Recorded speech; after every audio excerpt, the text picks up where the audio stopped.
আমার বিয়ের পরে তৃতীয়বার যখন আপনাদের ভাইয়া আমাদের বাড়িতে গিয়েছিল তখন এই লেমন বরফিটা নিয়ে যায়। তো খেতে খুবই মজা। আমি প্রথমবার তখন খেয়েছিলাম, কারণ গ্রামে কিন্তু এগুলো অ্যাভেলেবেল পাওয়া যায় না। আমি কখনো ভাবিনি যে এত সুন্দর এই মিষ্টিটা আমি নিজে বানাতে পারবো। প্রথমবারে কিন্তু একদম পারফেক্ট হয়েছে। তো আমি যেভাবে রেসিপি দিব সেভাবে যদি বানান আপনাদেরটাও কিন্তু একদম পারফেক্ট হবে। কিভাবে বানিয়েছি আমি A to Z দেখাচ্ছি। এখানে আমি 1 কাপ ময়দা নিয়েছি। ময়দাটাকে হালকা করে একটু ভেজে নেব, বেশি ভাজতে হবে না, জাস্ট একটু গরম করে নেব।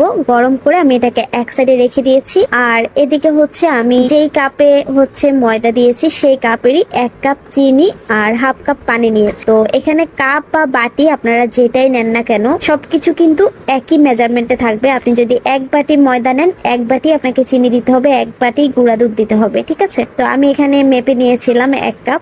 চিনির শিরাটা যখন রেডি হয়ে যাবে বুঝবেন কিভাবে, হালকা হাত দিলে দেখবেন যে একটু করে এটা আঠালো মনে হচ্ছে। হ্যাঁ, ওই সময় এখানে গুঁড়ো দুধটা দিয়ে দিতে হবে। গুঁড়ো দুধ দেওয়ার পরে এটা একটু দলা পেকে যেতে পারে, কিন্তু ভয় পাবেন না। এটাকে অনবরত নাড়তে নাড়তে কিন্তু দলাগুলো একদম ভেঙে যাবে। আর গুঁড়ো দুধটা ভালোভাবে মেশানোর পরে এখানে আমি ময়দাটাও দিয়ে দিয়েছি। ময়দা দেওয়ার পরে এটাকে ভালোভাবে নেড়ে চেড়ে মিশিয়ে নেব।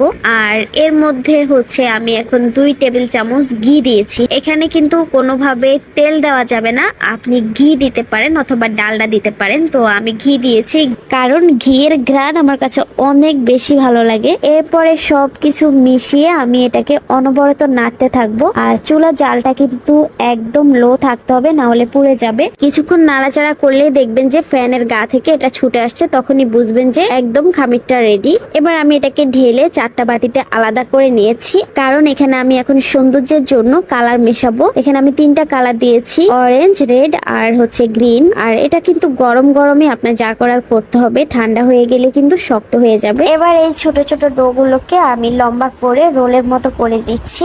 আর সাদা যেই ডোটা ছিল সেটা হচ্ছে আমি হালকা করে রুটির মতো বেলে নেব, তবে একদম পাতলা করা যাবে না, একটু মোটা রুটি করতে হবে।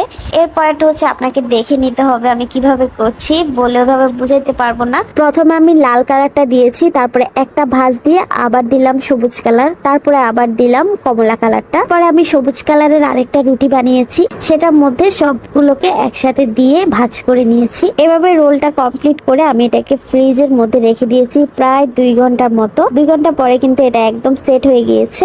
আর এখন কেটে নেওয়ার পরে দেখেন এটা কত কত বেশি সুন্দর লাগছে, তাই না?